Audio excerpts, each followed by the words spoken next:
ये कहानी है ब्रूनो की। वो सिर्फ हमारा कुत्ता नहीं था, वो हमारे घर की रौनक था, हमारी हर सुबह की पहली मुस्कान और हर रात का आखिरी सुकून। वो हमारे परिवार का वो हिस्सा था जिसके बिना हम अधूरे थे। उसकी आंखों में एक ऐसी मासूमियत थी जो हमारे सारे दिन की थकान मिटा देती थी। और फिर एक शाम सब कुछ बदल गया। दरवाजा खुला रह गया था, बस कुछ पलों के लिए। जब हमने उसका नाम पुकारा, ब्रूनो ब्रूनो, तो जवाब में सिर्फ खामोशी थी। वो जा चुका था। हमारा ब्रूनो अचानक गायब हो गया था। अगले 7 दिन हमारी जिंदगी के सबसे मुश्किल दिन थे। हमने उसे हर गली, हर पार्क में ढूंढा, दीवारों पर उसके पोस्टर लगाए, सोशल मीडिया पर अनगिनत पोस्ट किए। घर में एक अजीब सी खामोशी पसर गई थी। उसका खाली बिस्तर और कोने में लटका पट्टा हमें हर पल उसकी याद दिलाता था। हमारी उम्मीदें हर गुजरते दिन के साथ टूट रही थीं। हमें लगा हमने उसे हमेशा के लिए खो दिया और है। फिर 7वें दिन रात को जब हम लगभग हार मान चुके थे, दरवाजे पर हल्की सी चरमराहट की आवाज आई। हमारा दिल तेजी से धड़कने लगा। क्या यह सच हो सकता है? हम कांपते हाथों से दरवाजा खोले और वह हमारे सामने खड़ा था। हमारा ब्रूनो वापस आ गया था। हमारी खुशी तो छू मंतर हो गई, लेकिन हमारी खुशी जल्दी ही अजीब सी उलझन में बदल गई। वो थका हुआ और कमजोर था, लेकिन उसकी आंखों में पहले जैसी मासूमियत नहीं रही। उनमें एक अजीब गहराई थी, जैसे उसने कुछ ऐसा देख लिया हो जो उसे नहीं देखना चाहिए था। और उसके साथ एक ऐसा गहरा राज भी आया जिसने हम सबको हिलाकर रख दिया। उसने हमारी शांत, खुशहाल जिंदगी को हमेशा के लिए बदल दिया। उस रात के बाद हमारा परिवार पहले जैसा कभी नहीं रहा। मुझे याद है वो चुपचाप आकर मेरे पैरों के पास बैठ जाता था, जैसे कह रहा हो, मैं तुम्हारे साथ हूं। मेरी बेटी रिया उससे खाना खिलाए बिना कुछ भी नहीं खाती थी। वो हमेशा कहती, मम्मी, ब्रूनो मेरा भाई है, पहले खाएगा। उस दिन भी सब कुछ वैसा ही था। दोपहर में वो बच्चों के साथ आंगन में खेल रहा था। उसकी हंसी, बच्चों की खिलखिलाहट, सब कुछ कितना सामान्य था। किसने सोचा था कि वो आखिरी बार होगा जब हम उसे यूं हंसते खेलते देख रहे हैं। वो खेलने के लिए पास के खेतों की तरफ भागा, जैसा वो रोज करता था। बच्चों ने उसे आवाज भी दी, ब्रूनो जल्दी आना। पर उस दिन सूरज ढल गया, पर वो वापस नहीं लौटा। एक पल में हमारे घर की रौनक जैसे कहीं खो गई। पहले तो लगा कि शायद कहीं खेलने में रह गया होगा, अभी आ जाएगा। पर जब रात हो गई और वो नहीं आया, तो दिल में एक अजीब सी बेचैनी होने लगी। हम टॉर्च लेकर निकले, उसका नाम पुकारते हुए, ब्रूनो ब्रूनो। हमारी आवाजें रात के सन्नाटे में गूंज कर खो जाती थीं। अगले दिन पूरा गांव हमारे साथ था। हर कोई उसे अपना ही बच्चा समझकर ढूंढ रहा था। हमने खेतों की हर पगडंडी छान मारी, जंगल का कोना कोना देख लिया, आसपास के हर गांव में जाकर उसकी तस्वीर दिखाई। हर गुजरते दिन के साथ बच्चों की आंखों में सवाल बढ़ते जा रहे थे। मम्मा, ब्रूनो कब आएगा? मैं उन्हें क्या जवाब देती? दिन हफ्तों में और हफ्ते महीनों में बदलने लगे। धीरे धीरे उम्मीद एक बोझ लगने लगी। घर में एक ऐसी खामोशी बस गई थी जिसे तोड़ना नामुमकिन था। उसका पानी का कटोरा वैसे ही भरा रखा रहता, उसका बिस्तर खाली पड़ा रहता। बच्चे अक्सर दरवाजे की तरफ देखकर उदास हो जाते, शायद इस आस में कि वो अभी दौड़ता हुआ आएगा। पर वो नहीं आया। लगभग 2 महीने बीत चुके थे। हम सबने जैसे तैसे मन को समझा लिया था कि शायद अब वो कभी वापस नहीं आएगा। घर में उसकी यादें थीं और एक गहरा सन्नाटा।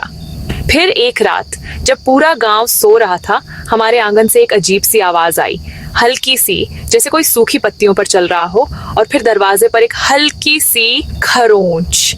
मैंने अपने पति को जगाया। सुना आपने? उन्होंने कहा, हवा होगी, सो जाओ।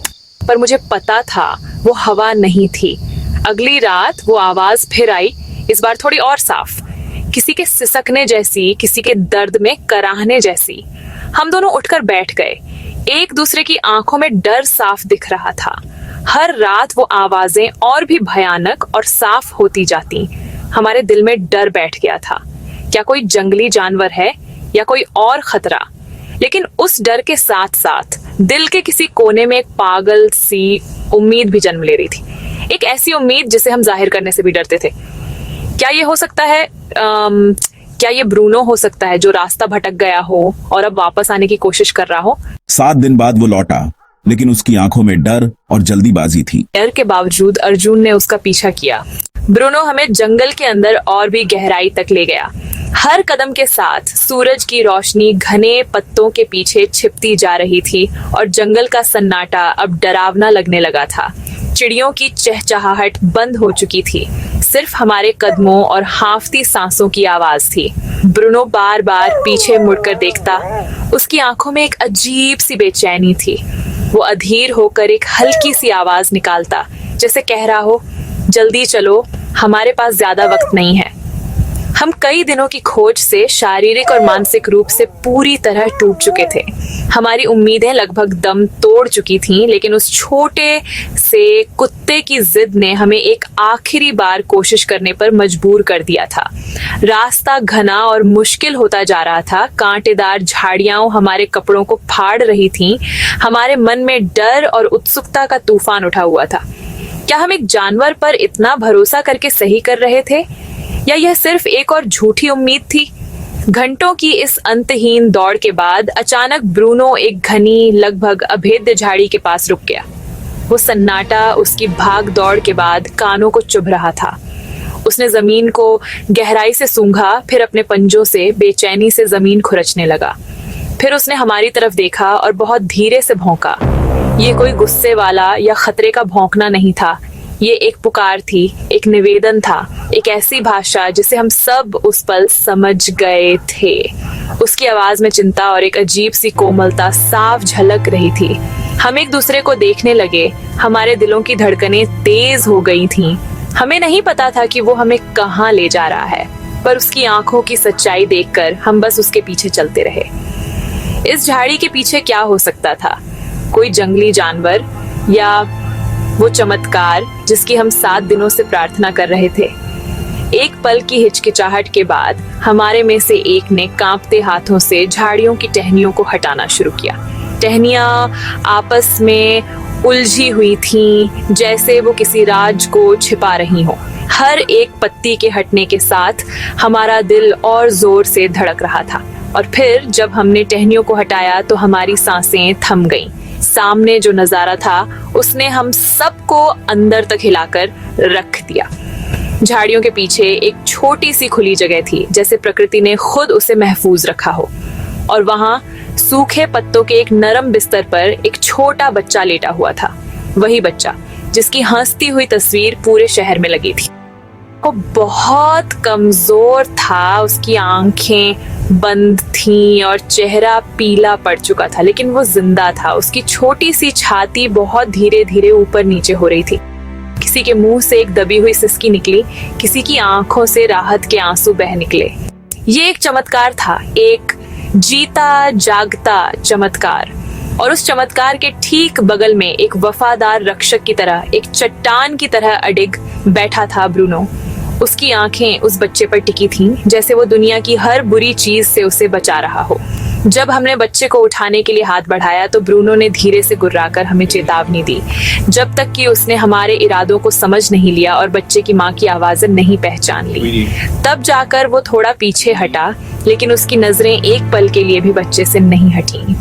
बाद में हमें पता चला कि पिछले 7 दिनों से ये नन्हा हीरो उस बच्चे को न सिर्फ रात की ठंड में अपनी गर्मी दे रहा था, बल्कि पास की एक छोटी सी धारा से पानी और जो भी खाने लायक चीजें उसे मिलती वो बच्चे के पास लाकर रख देता था।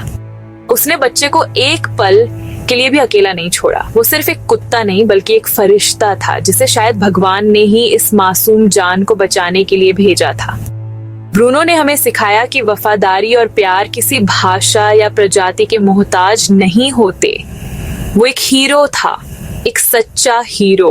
डॉक्टर ने कहा अगर ब्रूनो एक दिन और लेट कर देता तो ये बच्चा बच नहीं पाता। कुत्ते सिर्फ पालतू नहीं होते, वो हमारी फैमिली के सच्चे गार्जियन होते हैं।